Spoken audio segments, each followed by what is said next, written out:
رابغ، اب اس راستے میں نہیں جو آپ جاتے ہیں، پرانے راستے، وہاں بھوک لگی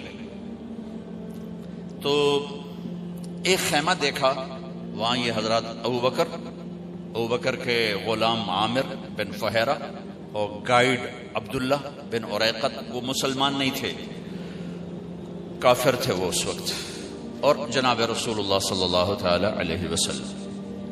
تو وہاں ایک بڑھیا بیٹھی تھی خیمے میں. کہا ماں جی کچھ کھانے کو ملے گا؟ میں کہا بیٹا قحط کا زمانہ ہے، کچھ بھی نہیں. تو ایک بالکل مریل بکری کھڑی ہوئی تھی. تو آپ نے کہا میں اس کا دودھ نکالوں؟ انہوں نے کہا پتر دودھ تو ماس ہی کوئی نہیں تو دودھ کتوں کرنا ہے. آپ نے کہا ماں جی اجازت دے دو، اگلا کام میرا ہے. تو جو کہ ایک انہونی ہو رہی تھی نا، تو آپ کو بڑے غور سے دیکھتی رہی. تو آپ نے وہ اس کو کھینچا اور اس کو جو تھنوں کو ہاتھ لگایا تو ایسے لٹک کے نیچے آ گئے، دودھ سے بھر گئے. اچھا بکری سے نکلتا ہے 1 پاؤ دودھ. ہم گاؤں میں رہتے ہیں، بکریاں ہر وقت چاروں طرف ہوتی، 1 پاؤ سے زیادہ دودھ نکل. آپ نے پورا برتن بھر دیا. پھر وہ ماں جی کو پیش کیا، ام معبد ان کا نام ہے. انہیں پیا، پھر اپنے 3 ساتھیوں کو پلایا، پھر بعد میں خود پیا.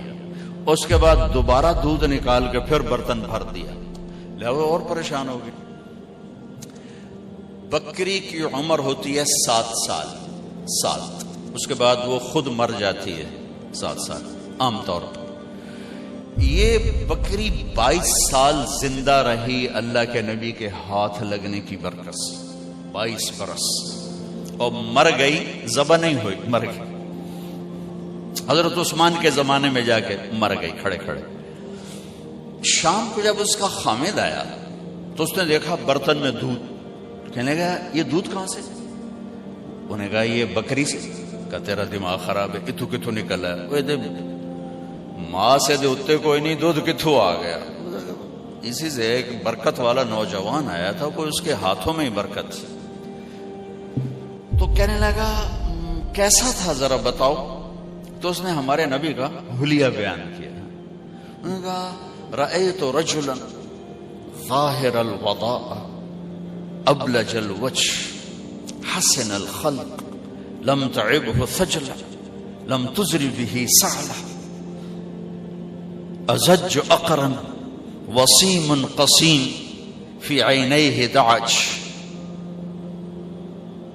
في صوته صحت في لحيته كثافة في عنقه سطع إن تكلم علاه البهاء وإن سكت علاه الوقار فهو أندر الثلاثة.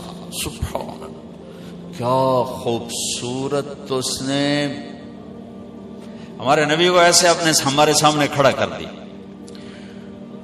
وہ کہنے لگی میں نے ایک نوجوان دیکھا، مجھے یوں لگا جیسے 14ویں کا چاند کپڑے پہن کے زمین پہ اتر آیا ہو. مجھے تو ایسا لگا جیسے 14ویں کا چاند خود ہی اتر آیا ہو کپڑے پہن کے. چمکتا چہرہ، خوبصورت جسم، پیٹ بڑھا ہوا نہیں، سر کے بال اڑے ہوئے نہیں، یعنی گنجے نہیں، سر سے لے کر پاؤں تک چمکتا ہوا جسم. جدھر سے دیکھتی تھی حسین نظر آتے تھے. قسیم، جتنا دیکھتی تھی دیکھنے کا شوق بڑھتا تھا. وسیم، دنیا میں خوبصورت تو ہر دور میں آتے رہیں گے، وسیم اور قسیم دنیا میں ایک آیا، نہ پہلے نہ بعد. یوسف علیہ السلام دنیا کے سب سے حسین تھے، لیکن وسیم اور قسیم صرف ایک ہستی ہیں، ایک ہستی، وہ ہمارے نبی ہیں.